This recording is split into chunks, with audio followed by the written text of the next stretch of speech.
મિત્રો દુનિયામાં જાણે પણ કુદરતનો પ્રકોપ આવે છે ત્યારે ચારે તરફ માત્ર વિનાશ જ જોવા મળે છે, પરંતુ આ ભયાનક વિનાશ વચ્ચે ક્યારેક એવા ચમત્કાર બને છે જે આખી માનવતાને એક નવી આશા આપે છે. વેન્ઝુલામાં આવેલા ભયાનક ડબલ ભૂકંપના 8 દિવસ પછી કાટમાળમાંથી એક વ્યક્તિને જીવતો બહાર કાઢવામાં આવ્યો. પૂરા 120 કલાકથી વધુ સમય સુધી જમીનની અંદર ભૂખ્યા તરસ્યા રહીને પણ આ માણસે મોતને માત આપી દીધી છે. આ ચમત્કારી ઘટના પાછળ 5 દેશોના 100થી વધુ બચાવ કર્મીઓની સખત મહેનત છુપાયેલી છે. બીજી તરફ આ મોટી આફતમાં વેન્ઝુલામાં અત્યાર સુધીમાં 2000થી 300થી વધુ લોકોના મોત થઈ ચૂક્યા છે. એટલે કે 2300થી વધુ લોકોના મોતના સમાચાર આંતરરાષ્ટ્રીય મીડિયામાં સામે આવ્યા છે. આપણી ભારતીય સેનાએ પણ ત્યાં પહોંચીને ઓપરેશન અમિસ્તાદ હેઠળ સેંકડો લોકોના જીવ બચાવવાનું મોટું ઓપરેશન શરૂ કર્યું છે. આ આંતરરાષ્ટ્રીય રેસ્ક્યુ ઓપરેશનની પરેપરની પૂરી રોમાંચક વિગતો આજે આપણે આ એપિસોડમાં વિસ્તારથી સમજશું. નમસ્કાર મિત્રો, હું છું દિનેશ ઝાલા અને વિડીયોમાં આગળ વધતા પહેલાં હજુ સુધી તમે અમારી ચેનલને સબસ્ક્રાઇબ નથી કરી તો તુરંત કરી લેજો. સાથે જ બેલ આઇકન પર ક્લિક કરવાનું ભૂલશો નહીં, જેથી નવા એપિસોડની નોટિફિકેશન તમને મળતી રહે. મિત્રો, વેન્ઝુલાના દરિયાકાંઠાના વિસ્તારમાં લાગુઆર રાજ્યમાં આવેલા ભૂકંપે ભારે તબાહી મચાવી દીધી છે. આ વિનાશની વચ્ચે કેટિયા લામાર નામના વિસ્તારમાંથી એક અદ્ભુત સમાચાર સામે આવ્યા છે. અહીં ગેલિયાસ પ્લેના ગ્રાન્ડે નામનું એક મોટું 7 માળનું શોપિંગ મોલ ભૂકંપના કારણે સંપૂર્ણ જમીનદોસ્ત થઈ ગયું હતું, એટલે કે ધરાશાયી થઈ ગયું હતું. આ મોલના પાર્કિંગ એરિયામાં બનેલી એક નાની સિક્યુરિટી કેબિનમાં 43 વર્ષના હેલનાર આલ્પોટ ગિલ ફોરેસ કામ કરતા હતા. ભૂકંપ આવ્યો ત્યારે આખી ઇમારત પત્તાના મહેલની જેમ તેમની કેબિન ઉપર તૂટી પડી હતી. હેલનાના ગંભીર કાટમાળ નીચે એક નાની જગ્યામાં પૂરા 8 દિવસ સુધી દબાયેલા રહ્યા હતા. તેમના પરિવાર અને મિત્રોએ તેમના જીવતા હોવાની તમામ આશાઓ છોડી દીધી હતી. એટલે કે તેમને એમ લાગતું હતું કે તેઓ હવે બચ્યા નથી. પરંતુ આંતરરાષ્ટ્રીય બચાવ ટીમોએ હેરનારને શોધવા માટે દિવસ રાત એક કરી દીધા હતા. આ અસાધારણ ઓપરેશનમાં વિશ્વના 5 દેશોના 100થી વધુ કુશળ બચાવ કર્મીઓ સામેલ થયા હતા, જેમાં chilli, America, Portugal, Mexico, Costa Rica અને અલ સાલ્વડોરની ટીમોએ ભાગ લીધો હતો. આ ટીમોએ સતત 72 કલાક સુધી અત્યંત જોખમી પરિસ્થિતિમાં કાટમાળ હટાવવાનું કામ કર્યું હતું. ભૂકંપ પછી આવી રહેલા આફ્ટર શોક એટલે કે જે ઝટકાઓ આવે છે ભૂકંપ, તેના કારણે બિલ્ડિંગના નબળા માળખાના કારણે બચાવ કામગીરીમાં ભારે મુશ્કેલી આવી રહી છે. પરંતુ આંતરરાષ્ટ્રીય એજન્સીઓએ હિંમત હારી નહીં. છેવટે હેરનાર સુધી પહોંચવામાં મોટી સફળતા મેળવી. જ્યારે હેરનારને કાટમાળમાંથી બહાર કાઢવામાં આવ્યા ત્યારે ત્યાં હાજર તમામ લોકોની આંખોમાં આંસુ જોવા મળ્યા હતા.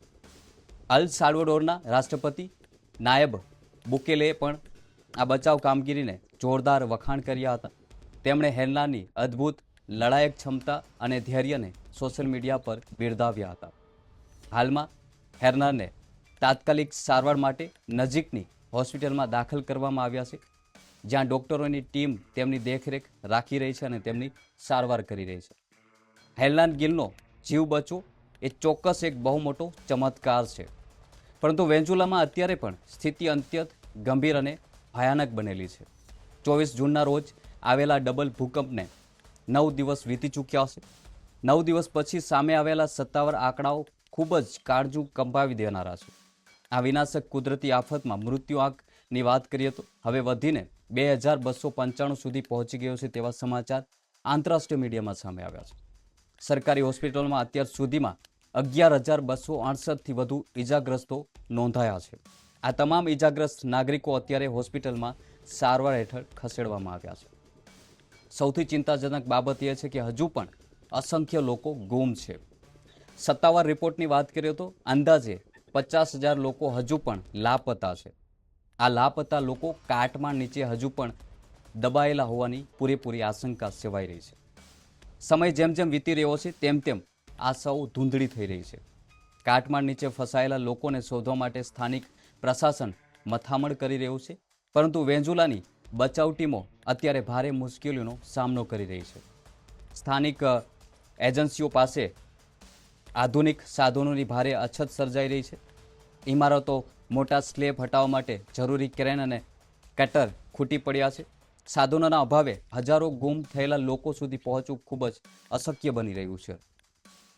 આ આપત્તિજનક સ્થિતિને પહોંચી વળવા માટે આંતરરાષ્ટ્રીય મદદની તાતી જરૂરિયાત છે. વેન્ઝુલાની સરકારે પણ દુનિયાના અદ્ભુત દેશો પાસે મદદની ગુહાર લગાવી છે. આ મુશ્કેલ સમયમાં વિશ્વના શક્તિશાળી દેશો વેન્ઝુલાની વહારે આવી રહ્યા છે. અમેરિકાની સધર્ન કમાન્ડ આર્મીએ પણ પોતાની કમાન્ડ સંભાળી લીધી છે. અમેરિકી સૈન્ય દળો ભૂકંપ પ્રભાવિત વિસ્તારોમાં જઈને માનવતાવાદી સહાયતા પહોંચાડી રહ્યું છે. તેઓ સ્થાનિક ટીમો સાથે મળીને જમીન પર રેસ્ક્યુ ઓપરેશન ચલાવી રહ્યા છે. આ સાથે જ સ્પેન દેશ તરફથી પણ મોટી મદદ મોકલવામાં આવી છે. સ્પેનની સત્તાવાર સહકારી એજન્સીનું એક મોટું વિમાન વેન્ઝુલામાં પહોંચ્યું છે. આ વિમાનમાં તબીબી પુરવઠો અને ઇમરજન્સી કીટ મોકલવામાં આવી છે. સ્પેન સરકારે અસરગ્રસ્ત વેન્ઝુલાના લોકો સાથે મજબૂતીથી ઊભા રહેવાનું વચન આપ્યું છે. મિત્રો, આંતરરાષ્ટ્રીય આપત્તિ વચ્ચે આપણી ભારતીય સેનાએ ફરી એકવાર સાબિત કર્યું છે કે તેઓ માત્ર ભારત સરહદના જ નહીં પરંતુ સમગ્ર માનવના રક્ષક છે. ભારત સરકારે વેન્ઝુલાના પીડિત લોકોની મદદ માટે તાત્કાલિક અસરથી ઓપરેશન અમિસ્તાદ શરૂ કર્યું છે. આ ઓપરેશન હેઠળ ભારતીય સેનાની પ્રતિષ્ઠિત 60 પેરાફિલ્ડ હોસ્પિટલની તબીબી ટુકડીઓ ઘટના સ્થળે પહોંચી ગઈ છે. એટલે કે વેન્ઝુલાના જે અસરગ્રસ્ત વિસ્તારો છે ત્યાં પહોંચાડવામાં આવી છે. ભારતીય સેનાના બહાદુર ડોક્ટરો અને પેરામેડિકલ સ્ટાફે જમીન પર જઈને કટોકટીની સારવાર આપવાનું મોટું કામ શરૂ કરી દીધું છે. સૈન્ય પ્રશાસનના સત્તાવાર અહેવાલ મુજબ ભારતીય સેનાએ અત્યાર સુધીમાં 815થી વધુ ઘાયલ નાગરિકોની સફળ સારવાર કરી છે. કાટમાળથી નીકળતા લોહીલુહાણ લોકોને બચાવવા માટે ભારતીય સેના દિવસ રાત એક કરી રહી છે. ત્યાંની હંગામી હોસ્પિટલોમાં અત્યારે ભારતીય સેનાની દેખરેખ હેઠળ 20થી વધુ ગંભીર દર્દીઓ દાખલ છે. આ દર્દીઓના જીવ બચાવવામાં સેનાના સર્જનોએ અત્યાર સુધીમાં 65થી વધુ જટિલ સર્જરીઓ સફળતાપૂર્વક પૂર્ણ કરી છે. માત્ર શારીરિક ઈજાઓ જ નહીં પરંતુ રોગચાળો ન ફેલાય તે માટે 1836 જેટલી લેબોરેટરી દ્વારા તપાસ અને લોહીના ટેસ્ટ પણ કરવામાં આવ્યા હતા. દુનિયાના કોઈ પણ ખૂણામાં જ્યારે પણ આવી મોટી આપત્તિ આવે છે ત્યારે ભારત હંમેશા અગ્રેસર ભૂમિકા ભજવે છે.